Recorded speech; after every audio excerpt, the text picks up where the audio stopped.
من الشیطان الرجیم بسم اللہ الرحمن الرحیم وَإِن يَمْسَسْكَ اللَّهُ بِضُرٍّ فَلَا كَاشِفَ لَهُ إِلَّا هُوَ وَإِن يُرِدْكَ بِخَيْرٍ فَلَا رَادَّ لِفَضْلِهِ يُصِيبُ بِهِ مَن يَشَاءُ مِنْ عِبَادِهِ وَهُوَ الْغَفُورُ الرَّحِيمُ۔ اور اگر اللہ آپ کو کوئی تکلیف پہنچائے تو اس کے سوا اس تکلیف کو کوئی دور کرنے والا نہیں ہے، اور اگر وہ آپ کے لیے خیر کا ارادہ فرما لے تو اس کے فضل کو کوئی روکنے والا نہیں ہے۔ وہ اپنے بندوں میں سے جس کو چاہتا ہے اپنا فضل پہنچاتا ہے، اور وہی بے حد بخشنے والا اور بہت رحم فرمانے والا ہے۔ اس آیت مبارکہ کے ضمن میں مفسرین فرماتے ہیں کہ اللہ تعالیٰ کی ذات انتہائی رحیم، کریم، غفار اور ستار ذات ہے۔ وہ اس بات کو پسند نہیں فرماتا کہ اس کا بندہ گناہوں کی دلدل کے اندر اور شرک جیسے کبھی گناہ کے اندر اور کفر جیسے کبھی گناہ کے اندر ملوث ہو جائے۔ اور اگر کسی انسان سے تقاضۂ بشری کے تحت، ٹھیک ہے نا جی، ہم انسان کہلاتے ہیں، ہم انسان کا مادہ نسیان ہے، بھول جانا۔ انسان نسیان سے ہے، بھول جانے والا، غلطی کرنے والا، خطا کرنے والا۔ اور اگر کسی انسان سے کبھی کوئی خطا سرزد ہو جاتی ہے، غلطی سرزد ہو جاتی ہے، تو اللہ اس بات کو پسند نہیں فرماتا کہ وہ جناب کھلے عام اس کا اعلان کرتا پھرے۔ ابھی آپ یہ اندازہ کیجئے کہ رمضان مبارک کے اندر ایک مسجد کے اندر کچھ لوگ بیٹھے اعتکاف میں، میرے جاننے والے ملنے کے لیے گئے، ان کو مل کے آئے تو بتایا فلاں فلاں شخص بیٹھا ہو۔ میں نے کہا ماشاءاللہ بڑی اچھی بات ہے، یہ بندہ بھی بیٹھا ہے، یہ بندہ بھی بیٹھا ہے۔ اب عید والے دن وہی لوگ جہاں پر چاند رات کو یکم شوال جیسے ہی نظر آیا، وہ اعتکاف سے اٹھ کے جا رہے ہیں، اور اگلے دن کیا کر رہے ہیں؟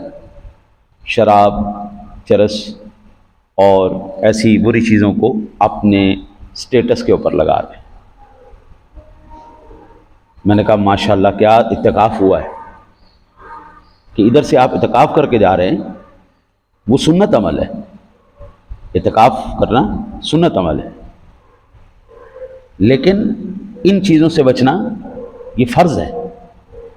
شراب ہے، اس طرح کی جو بھی نشاور چیزیں ہیں، ان سے بچنا فرض ہے۔ اچھا، سنت کے اوپر اتنا زور کہ ڈرتے مارے ایک قدم مسجد سے باہر نہیں رکھتے کہ کہیں ہمارا اعتکاف نہ ٹوٹ جائے۔ اللہ کے نیک بندے، آپ کیا کر رہے ہیں؟ آپ اعتکاف کرنے کے بعد پھر اپنے سٹیٹس کے اوپر یہ لگا رہے ہیں کہ آپ اسلحے کی نمائش کریں، آپ شراب کی نمائش کریں، آپ نشاور چیزوں کی نمائش کریں۔ کیا یہ سکھایا؟ اب ایک ساتھی مجھے بتا رہے ہیں اب ہم آپ کی مسجد میں اعتکاف نہیں بیٹھتے۔ میں کہوں جی وجہ؟ اس لیے کہ آپ نہ تو وائی فائی کا پاس ورڈ دیتے ہیں اور نہ ہمیں موبائل استعمال کرنے دیتے ہیں۔ میں نے کہا اچھا ماشاءاللہ ماشاءاللہ، یہ اس کا مطلب ہے اعتکاف کی شرائط میں یہ لکھنا چاہیے کہ اس مسجد میں بیٹھو جس میں آپ کو وائی فائی کا پاس ورڈ ملے اور موبائل کی اجازت ملے۔ میں نے جتنے میرے متقفین تھی، جتنی میری ہمت تھی، میں نے دبا کے ان کو مسائل سکھائے، نماز سکھائی، قرآن سکھایا۔ ان دو چیزوں کے اوپر میں نے زیادہ فوکس رکھا رمضان مبارک میں، ان دو چیزوں پر کہ نماز سیکھ کے جاؤ، یہاں سے مجھ سے کوئی نہ کوئی مسئلہ سیکھ کے جاؤ، قرآن سیکھ کے جاؤ۔ ہم نے ایک سپارے کی مکمل تفسیر مکمل کی، اور نماز کے شرائط، فرائض اور یہ تمام مسائل ہم نے مکمل کیے، اور بچوں کو نہ فلمیں دیکھنے دی، نہ ان کو گیمیں کھیلنے دی۔ وہ اس لیے مجھ سے ناراض رہتے ہیں کہ آپ جو ہے نا جی ہمیں نہ گیمیں کھیلنے دیتے ہیں، نہ فلمیں دیکھنے دیتے ہیں، اور ہمیں خوب جو ہے نا جی عبادت کی طرف لگائے رکھتے ہیں، کبھی قرآن پڑھاتے رہتے ہیں، کبھی نماز پڑھاتے رہتے ہیں۔ تو اب آپ اندازہ کیجئے کہ اب وہ ترجیحات پر مسجدیں ہیں جن مساجد میں خوب فلمیں دکھائی جائیں، گیمیں کھلوائی جائیں، وائی فائی دیا جائے، اور یہ اعتکاف ہو رہا ہے۔ پھر اعتکاف کا بیڑا غرق کیسے ہو رہا ہے؟ عید تو انعام کا دن تھا کہ جو آپ نے عبادت کی ہے اس عبادت کو آپ اب انعام حاصل کریں گے اکٹھے ہو کر. ولی تکبر اللہ علی ما ہداکم، اللہ کہتا ہے تم اللہ کی تکبیریں بلند کرو. وہ دن کیا تھا؟ اللہ اکبر لا الہ الا اللہ واللہ اکبر وللہ الحمد کہنے کا وقت تھا. یا اللہ تیرا لاکھ لاکھ شکر، تو نے رمضان مبارک کے روزے رکھوائے، پھر توفیق دی اعتکاف کرنے کی، پھر یہ جو تو نے لمحات ہمیں عطا فرمائے، مالک اب یہ مہربانی فرما آئندہ سال میں بھی اسی طرح ہمیں اس پر کاربند فرما. تو اب یہ گناہ کا اظہار جو ہے یہ بھی جائز نہیں. لا يحب اللہ الجہر بالسوء من القول الا من ظلم. اللہ ارشاد فرماتا اللہ بالکل اس بات کو پسند نہیں فرماتا. کوئی اعلان کرتا پھر میں تو یہ کرنے والا ہوں، میں تو یہ کرنا، میرے پاس یہ بھی ہے، اسلحہ بھی ہے، میرے پاس یہ بھی ہے، میرے پاس یہ بھی. یہ اللہ کہتا ہے یہ کوئی بات نہیں. ہاں اعلان وہ کرے الا من ظلم، جس پر ظلم کیا گیا.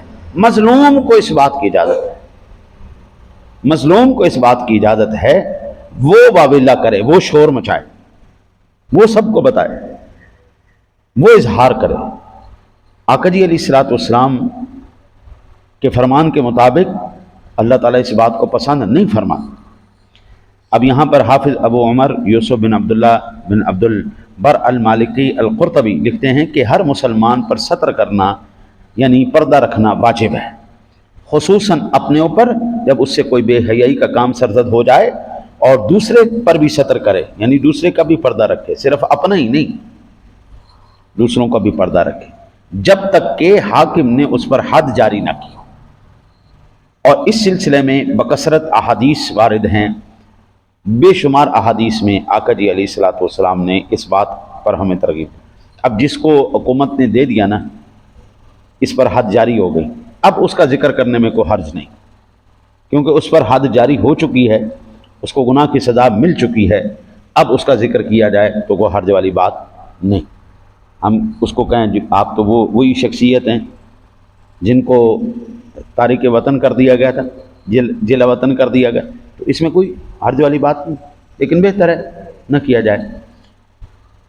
ستر رکھنا، پردہ رکھنا، اس میں ایک حدیث پاک جو سنن ترمذی شریف کے اندر اور ابن ماجہ شریف میں بھی ہے، اور یہ حدیث پاک مسند امام احمد کے اندر بھی موجود ہے.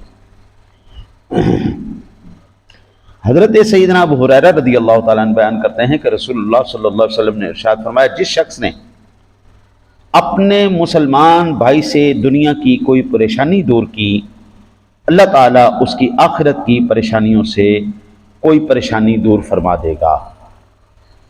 اور جو شخص کسی مسلمان کا پردہ رکھتا ہے، اللہ تعالیٰ اس کا دنیا اور آخرت میں پردہ رکھتا ہے. اور اللہ تعالیٰ بندے کی اس وقت تک مدد کرتا رہتا ہے جب تک وہ اپنے بھائی کی مدد کرتا رہتا ہے. یہ سننے میں ترمذی شریف کے اندر، ابن ماجہ شریف کے اندر، مسند امام احمد کے اندر تینوں محدثین نے اس حدیث پاک کو نقل کیا. آج کل ہر ایک پریشانی، بالخصوص ابھی جب سے جنگی حالات بنے ہیں، ہر جگہ پر ہی ہر کوئی پریشانی کی کیفیت میں ہے. اس دور کے اندر جتنا مسلمان ایک دوسرے کے ساتھ تعاون کر رہے ہیں اور ایک دوسرے مسلمان بھائی کو سنبھال کے رکھے ہیں، ہمیں پوری دنیا میں کہیں پر مثال نہیں ملتی. الحمدللہ الحمدللہ.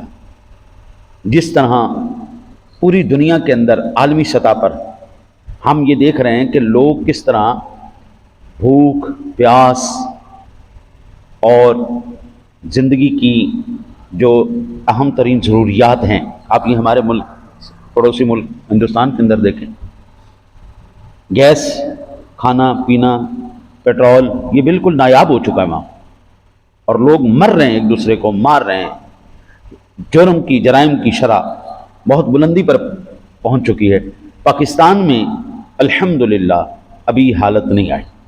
اس کی وجہ یہ ہے کہ ابھی مسلمان دوسرے مسلمان کا احساس کر رہا ہے. ابھی ہماری تمام کی تمام مساجد الا ماشاء اللہ کوئی خود کفیل ہو، ورنہ سارے مسلمانوں کے تعاون سے چل رہے ہیں. کوئی ایسی مسجد آپ کو نہیں ملے گی جہاں پر ہر ایک، وہ الگ بات ہے کہ کوئی انفرادی سطح پر کر رہا ہے، کوئی اجتماعی سطح پر ہو رہی ہے، کچھ پبلکلی جو ہے نا جی وہ نظام چل رہا ہے۔ البتہ ہر کوئی خود کفیل مساجد بہت کم ہے، آٹے میں نمک کے برابر ہوں گی، جن کا اپنے مکانات ہوں گے، دکانیں ہوں گی، انہی کا کرایہ آ رہا ہے اور انہی کے اوپر لگ رہا ہے۔ تو یہ مسلمان کی مسلمان کے ساتھ محبت، اس کی پریشانی کو دور کرنا، اور یہ مسلمان کے جو ہے حالات کو سدھارنے کے لیے اس کی مدد کرتے رہنا، یہ ہماری الحمدللہ ابھی نظر آ رہا ہے۔ پریشانی کو دور کرنے والا اللہ تعالیٰ اس کی پریشانی دور کرتا ہے، جس کی جتنی مدد ہو سکے آپ کریں۔ قبلہ میں نے زندگی گزار لی، اب نصف صدی کے قریب مجھے بھی ہونے والا ہے، ان قریب ہو جائے گا انشاءاللہ۔ آج ہم اگر مار کھا رہے ہیں نا ہر مقام پر، تو اپنے ہی اعمال کی وجہ۔ کوئی بندہ سخت کیوں ہوتا ہے؟ لوگ اس کو سخت کرتے ہیں۔ کوئی باس چڑچڑا کیوں ہو جاتا ہے؟ لوگ اس کو کرتے ہیں، اس کے امپلائی کرتے ہیں۔ آپ اپنا کام ایمانداری سے کریں، اخلاص کے ساتھ کریں، کبھی آپ پریشانی کا سامنا نہیں کریں گے۔ اور جس وقت ہم غیروں کی ڈگر پر چلتے ہیں تو پھر ہمیں ہر ایک چیز کا سامنا کرنا پڑتا ہے۔ ہاں جی، تو ایک اور حدیث پاک حضرت حافظ ابن عبد البر فرماتے ہیں، جب بندے کو کسی دوسرے کی پردہ پوشی پر اجر ملتا ہے تو اپنی پردہ پوشی کرنے پر بھی اجر ملے گا۔ ٹھیک ہے نا جی؟ وہ کہتے ہیں کہ یہ نہیں کہ آپ جو ہے اپنا عیب کسی پر نہیں کھلنے دے رہے، گناہ ہو گیا، غلطی ہو گئی تو اب اس کو سر عام تو نہ کرتے پھرو نا، اس کو بھی چھپاؤ۔ اب آپ نے چھپا دیا تو اللہ اس پر بھی آپ کو اجر عطا فرمائے گا۔ پھر فرماتے ہیں کہ اس سے انشاءاللہ اس کے گناہ مٹ جائیں گے۔ العلا بن بدر نے روایت کیا کہ جو امت اپنے گناہوں سے استغفار کر رہی ہو، اللہ تعالیٰ اس کو ہلاک نہیں کرتا۔ ہم الحمدللہ ہر وقت ہمارے جتنے بھی ائمہ مساجد ہیں وہ نمازوں کے اندر، وہ اپنے خطبات کے اندر، وہ دعاؤں کے اندر پاکستان کی سلامتی کی دعا کرتے ہیں۔ میں تو بالخصوص لازماً کرتا ہوں۔ بھئی میں اس ملک کے اندر رہنا، میں نے یہ ملک کا احسان میرے اوپر، مجھے ہر ایک سہولت اس نے دی ہے، تو میں اس کی خیر کیوں نہ مانگوں؟ یہ میرے ایک ایمان کا بھی تقاضا ہے، بحیثیت انسان اور شہری ہونے کی بھی تقاضا ہے کہ میں اس ملک کی خیر مانگوں، اور اللہ تعالیٰ اس ملک کو بھی سلامت رکھتا ہے ان دعاؤں کے توفیق۔ ایک آخری حدیث پاک سماعت فرمائیں، پھر انشاءاللہ زندگی رہی تو کل میں عرض کروں گا۔ حضرت عبادہ بن صامت رضی اللہ تعالیٰ عنہ بیان کرتے ہیں کہ رسول اللہ صلی اللہ علیہ وسلم نے ارشاد فرمایا، اللہ تعالیٰ بندوں کے گناہ پر اس وقت تک پردہ رکھتا ہے جب تک وہ اس کو پھاڑتا نہیں۔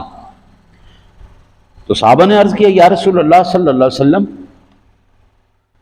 وہ گناہ کو کیسے پھاڑے گا؟ تو آپ نے فرمایا، وہ لوگوں سے اپنا گناہ بیان کرے گا، میں نے یہ کر دیا، میں نے وہ کر دیا، میں نے اس کو ایسا کر دیا، میں نے اس کو ایسا کیا، ایک زیادتی کی، ایک ظلم کیا، اوپر سے آپ بیان کر رہے ہیں، پھر اللہ تعالیٰ بھی آپ کا پردہ نہیں رکھے گا۔ اور یہ صحیح بخاری شریف کے اندر حدیث پاک موجود ہے۔ اللہ تعالیٰ سے دعا ہے اللہ تعالیٰ آپ کو مجھے عمل کی توفیق عطا فرمائے۔